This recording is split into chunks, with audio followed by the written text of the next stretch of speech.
Hi everyone, let me just I need to put you guys up a little bit. Yeah.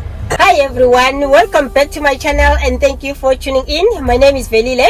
I am a lifestyle blogger from South Africa, and if you are new on this channel, you are very much welcome, and please do not forget to subscribe to this channel if you haven't subscribed. Don't forget to like the video if you find it interesting, and don't forget to also comment and let me know of your views about what I'm presenting on this video. To those who are new on this channel, I live in South Africa because it is my home. I am in South Africa right now, but I also live in the United States, in Washington DC to be precise, because my husband is working there. So in support of my husband, I travel between South Africa and the United States. Sometimes you'll find me staying in the United States for about 4 months, and then I'll come back to South Africa if there is a need for me to come back and check on things in South Africa. So you are welcome. Guys, there is so many of you who have asked me, how do I balance all of this?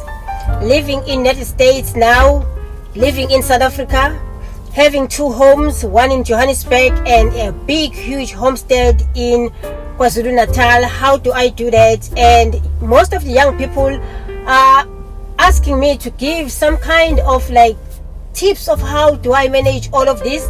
Guys, when we are young, we are usually motivated by certain people who are successful in life, and we look at those people and we tell ourselves that when we grow up, we are going to try and match up to the standards of those people, or even do more better than those people. When I was growing up, there is a lady in my street, because we lived between the village and also Pietermaritzburg. My mother made sure that we do not forget the village. Now and again we'll go back to village when it is holidays, and I ended up going back to high school in the village anyway, at a boarding school. So my life, most of my life when I was young, it was between, just like, you know, in between the village and Pietermaritzburg, a city which is in KZN.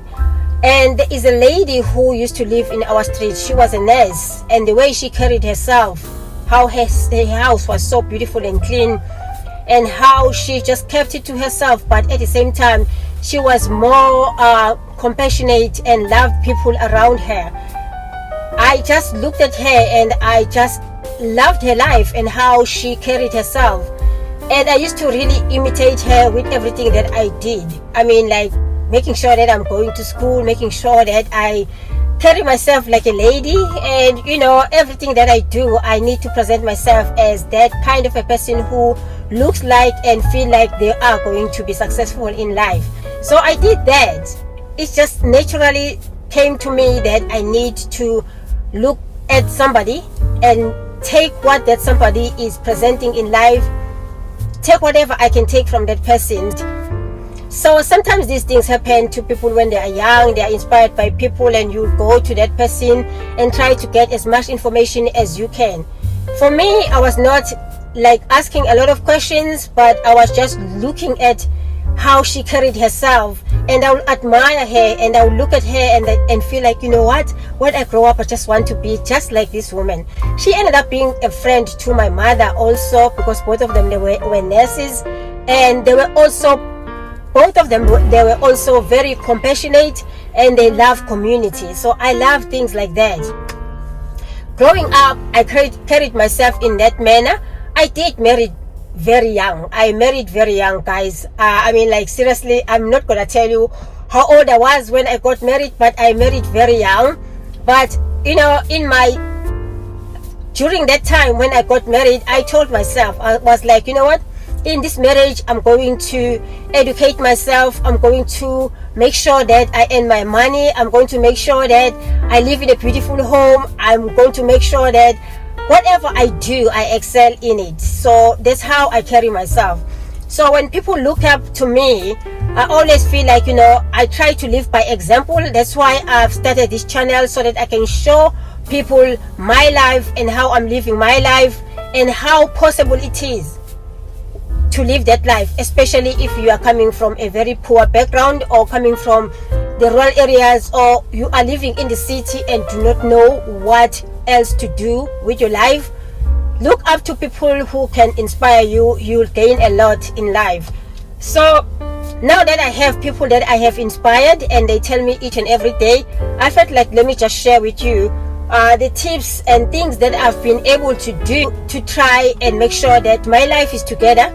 Everything that I wish and hope for in life, it does happen. First thing first, I believe in God so much, and also I believe in people, that people can really help you build your life. I believe in sharing information with people. I believe in talking to people. If I do have any ideas, share them with people and see what they think about what I'm thinking. I do take people's advice, but at the same time I believe in my instincts and what I really want to achieve. I just go for it without sometimes asking people. Building yourself needs you to believe in yourself. Believing in yourself, it requires you to look at life differently than the way you are looking at it right now.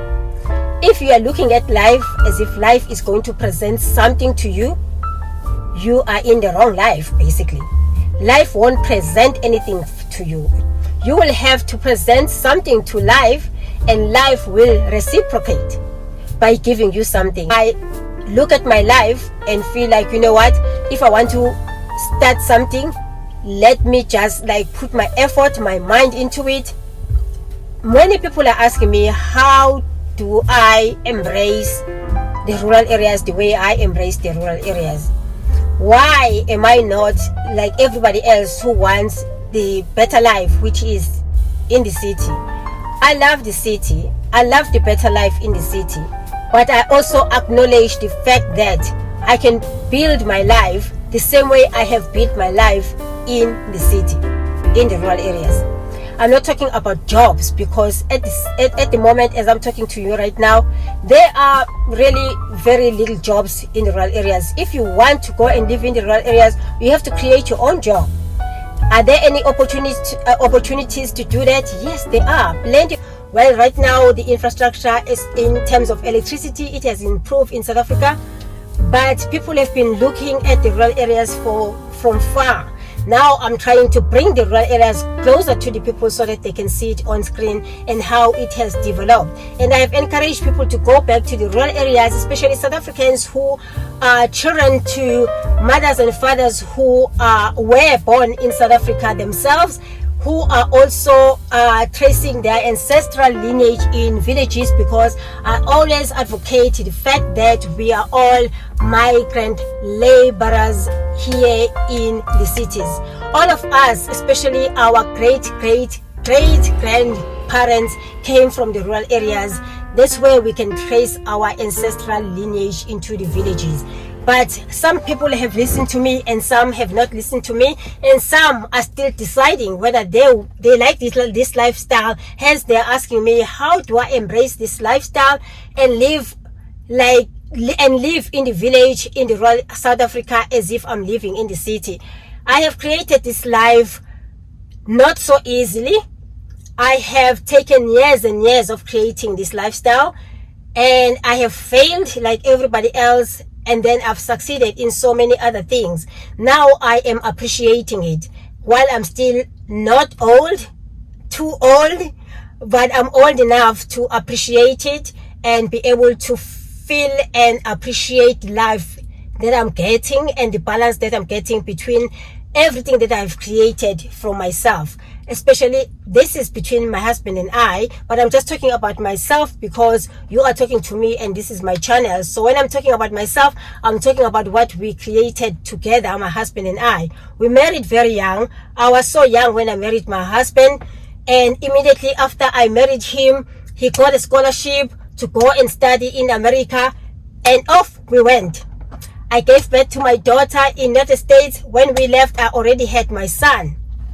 So we lived in the United States for 4 years, and then after that we moved to London, and then we came back to South Africa when everything was all good and South Africa had independence, and then we started to build our lives. But we were fortunate enough that we were building our lives with education. As much as we did not have any skills, but we had education.